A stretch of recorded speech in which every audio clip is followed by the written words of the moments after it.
Hello everybody, Lawrence Fleming again. Get my camera straightened out, it's cockeyed. It's messing with my ADHD. Alright, well today we're going to get into a little more serious conversation here. Since we're running out of time, and no, I'm not going to give you a date yet, but there isn't much time. I'm assuming most of you who watch this are good, well-grounded Christians, and you don't have to worry about this. This is not so much for you as for your friends and relatives or people you just meet. I hear all the time these lame excuses that only someone as lame as Satan would come up with. Why would I have anything to do with a God who is sending all these people to hell? Well, we're going to see that he didn't create this universe to send people to hell. Hell was not created for people. It was created for Satan, along with the lake of fire. The key to it is everyone who's born is destined to hell. There's only two ways out. You can be protected by your parents when you're young enough, and when you get old enough to make your own decision, you can accept the way out. The free gift of life through Jesus, that's the only way out.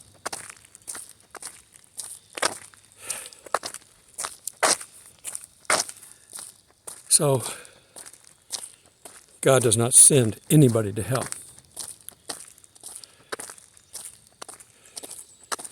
When Adam and Eve sinned, they brought sin nature into the world, which is exactly what Satan wanted to do, to corrupt mankind, to stop the good works that God had created in man and what Adam and Eve were doing, walking and talking with God in the garden. Satan managed to break that up. But when God created the universe, he created heaven and hell and the bottomless pit and these other places when he did that. Because he knew where the world was going, and he knew what Satan was going to continue to do. Because he's God, he knows everything.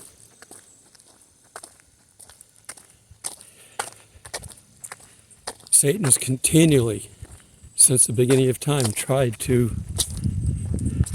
mess with man on this planet. That's why we had the flood. He had his angels come down here and have children with humans. With their corrupted DNA, they were beginning to take over the world. And that's why God destroyed mankind for that.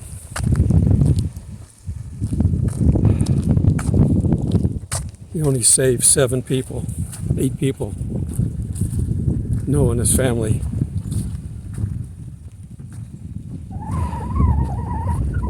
The rain that went through here last night and this morning is done.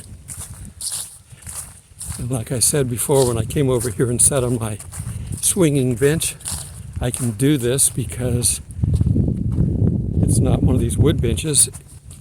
It dries out almost instantly.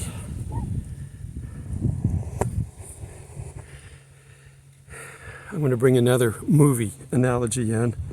I love talking about good, well-written movies. Let me see if I can get my phone down here. Okay, there we go. And you notice I'm not wearing my hat, and I'm not wearing a jacket.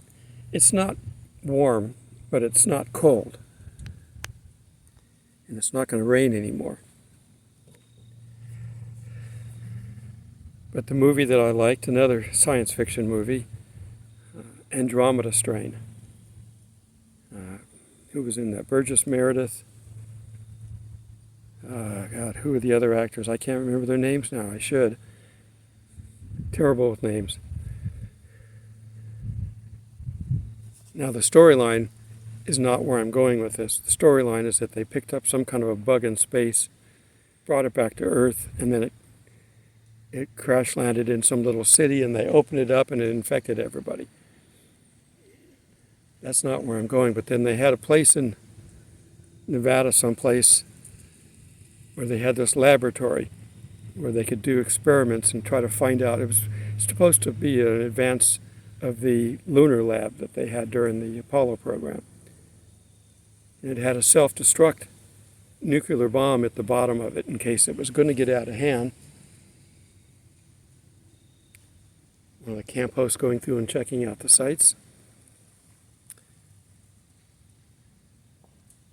And when they first got in there, if you haven't seen the movie, once they go through all their decontamination and get to this area so they can isolate this bug that they don't know what it is yet, they just know it's living, and it kills people instantly. So they're trying to isolate it. They activate this nuclear device. He puts in a key, starts this thing up, and then he gives the disarm key to one of the doctors that's there, the single doctor. He said single men are more likely to be able to detonate a nuclear bomb than married men. That was their premise. Okay, so the guy's carrying this key. So when it breaks through the seals and starts spreading through the complex, it sets off the nuclear thing. They have 5 minutes to get to it for him to put his key in and stop the process. If he did nothing, they were dead. They had to add a little bit of drama of having to go through a different area to get to the next disarmament station, but the bottom line was if he did nothing, he was dead. The only way he was going to survive is he had to get through the complex, get to a place to unlock it and stop the bomb. That's the way our world is. If you do nothing, indecision is a choice. Sitting on the fence is a choice. Trying to play both sides is a choice. But if you don't go the one correct way, you're dead. That's the path we're on. God is not condemning anybody to hell or the pit of fire later on. Hell's a holding area. And the bottomless pit's a holding area too for the really, really tough bad guys that are so bad he didn't even want to put them in hell. Keeps them in the bottomless pit. Satan's got some bad guys. And one of those from the bottomless pit's going to come out and take over the Antichrist here coming up in our future. We won't see it, I don't think. Or if we do, it would be looking down as we're going up. But the bottom line is, God loves mankind, and we're to follow suit. Don't hate people. You can hate behavior, as God does. But don't hate people. People that come up with these behaviors, Satan's going to be a big influence in them making bad choices. We're going to see during the millennium that people can make enough bad choices on their own without any help. It just takes a little longer, I think. At the end of the millennium, they will still go to war with God. But there is a bema seat. And the only reason there's a bema seat is there's a possibility that if they're still alive at the end and they've accepted God, they can take the exit.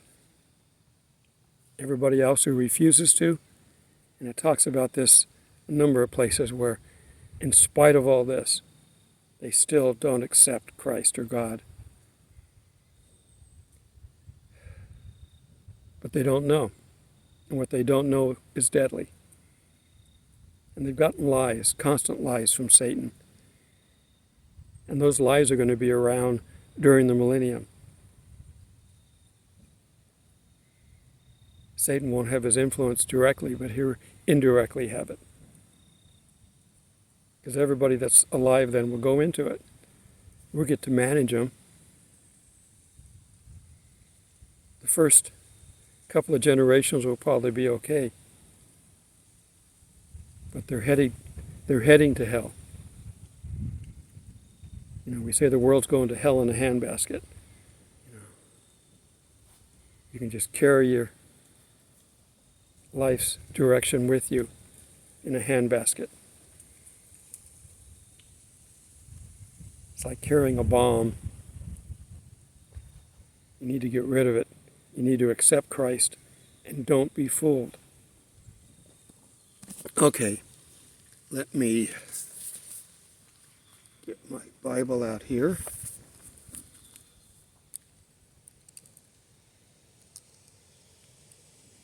I'm going to turn to Matthew 25.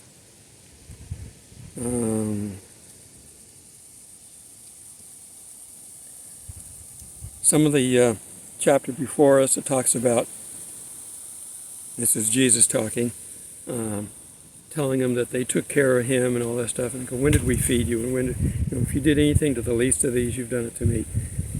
And right after that, he gets into, in verse 41, then he will also say to those on the left hand, depart from me, cursed, into the everlasting fire, prepared for the devil and his angels. For I was hungry, and you gave me no food.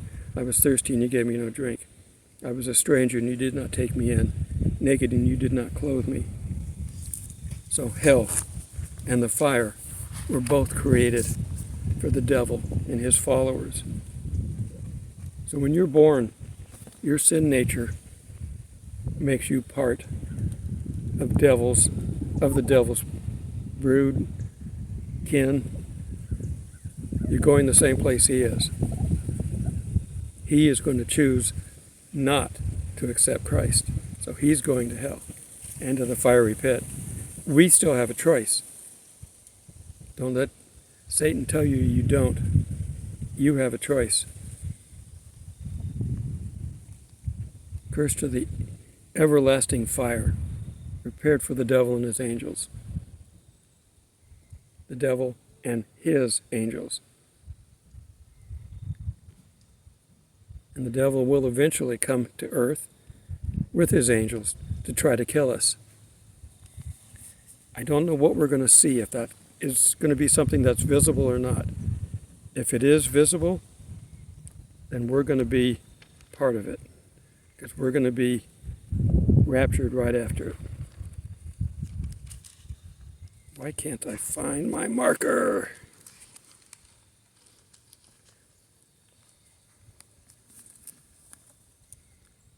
Okay, now we're going to turn. Now, everybody should be very familiar with John 3:16.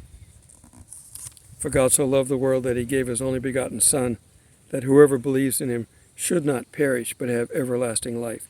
That is your only escape. You're on the path to hell right now if you're not a Christian. I'm assuming most of you, my regulars, are Christians. Just double check to make sure you are and that you're not misguided in that. If you're good and solid, you're going to heaven and you don't have to worry about it. There's nothing more you can do outside of accepting Christ. Verse 17, a lot of people don't read after that. For God did not send his Son into the world to condemn the world, but that the world through him might be saved. God himself came down here in the flesh, lived his life the way we did, was tempted the way we were, and died in a way that no one should ever have to.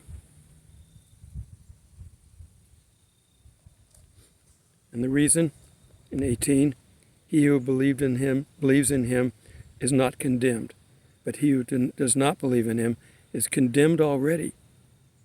From the beginning, you're condemned. The only thing you can do is stop it. You can change your path by getting on the right path. But doing nothing, you're already condemned. You have to accept Christ to get off that path.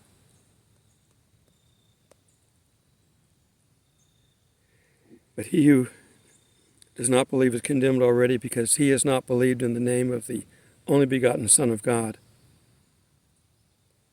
And this is the condemnation, that the light has come into the world, but men loved darkness rather than light, because their deeds were evil.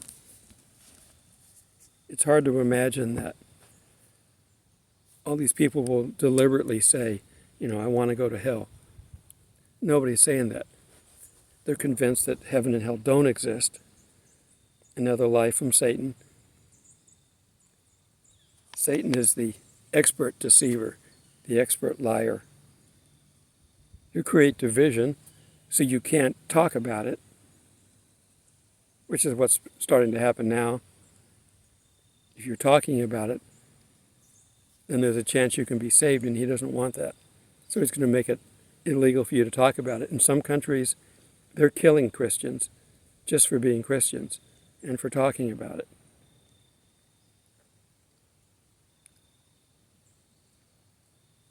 This is Satan's world. This is not our home. So don't be surprised at Satan having the ability to deceive people.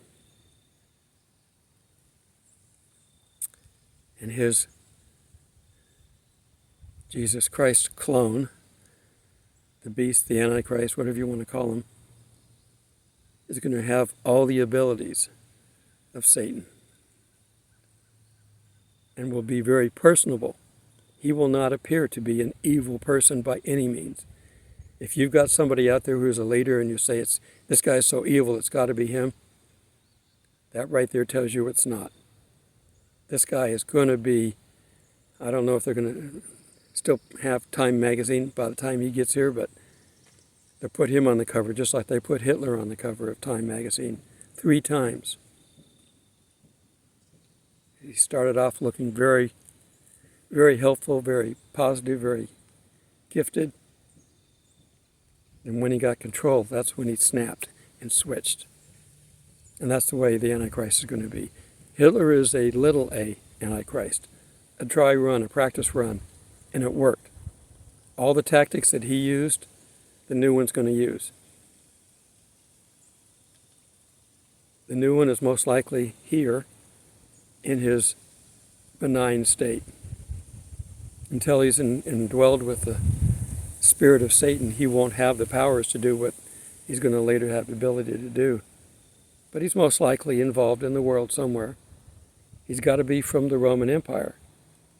But God, that was a big area that they owned all around the Mediterranean, both sides.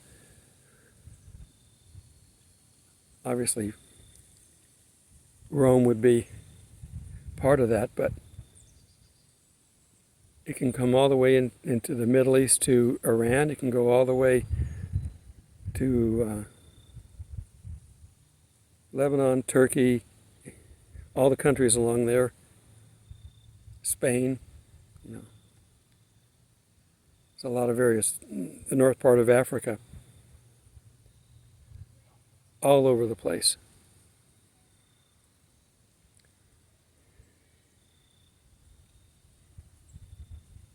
So you're not going to be able to figure out who he is. If we could identify him, we would pray to God to stop him.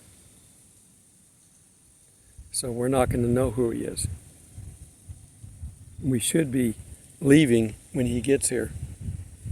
Because when he comes down to earth with his third of his angels to kill us, that's our rapture. So how much are we going to see looking in the rearview mirror? I don't know. Are we going to be able to see from up above? Chances are we can, but I don't know if we'll be allowed to. It's not going to be pretty.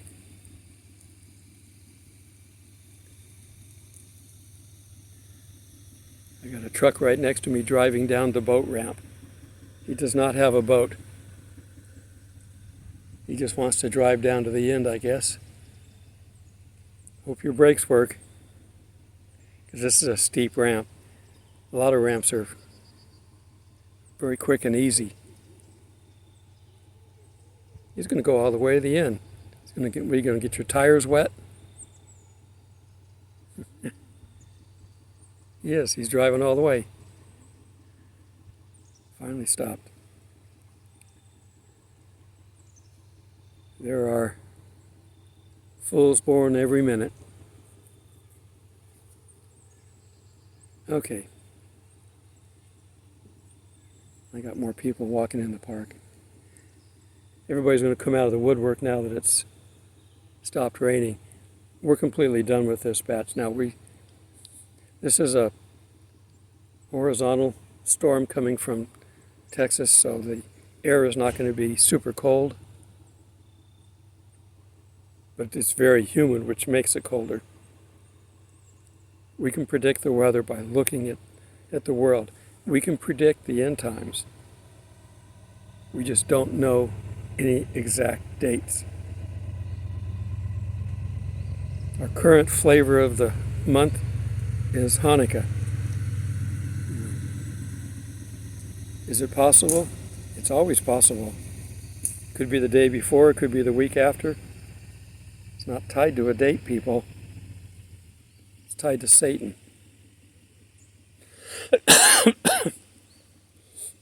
All right.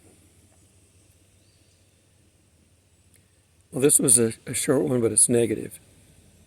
The world is going to hell. The millions of people that you see, if we have a major war now and we lose a quarter of the people like we do have in the Sixth Seal, most of those people are going to hell. Not pleasant. Overall, we lose half the population as predicted in the book of Revelation. The harlot actually wants to have more people die. I have a daddy long leg crossing below my feet. Get out of here. I'm letting you live. I don't want to step on you by accident. Daddy long legs are good spiders. They can kill deadly spiders. Their poison is the most powerful poison of any arachnid. But their fangs, their teeth, are no stronger than hair. They can't penetrate skin. So you're totally safe. You can pick them up, play with them. If I want to get them out of my tent, if they get inside, I just pick them up by one of their legs and toss them outside. They're usually all over the outside of my tent. I got to shoo them off before I put my tent up. Especially the longer I stay, I get more. So you've got to know what your friends are out here. Daddy longlegs are your friends. But you can find other spiders that are not as friendly, and snakes and all kinds of stuff. I occasionally see something that's deadly, but most of the time I don't. So don't be afraid to be out here. And know that God has protected people in the past from snakes. Many times we have records of it in the Bible.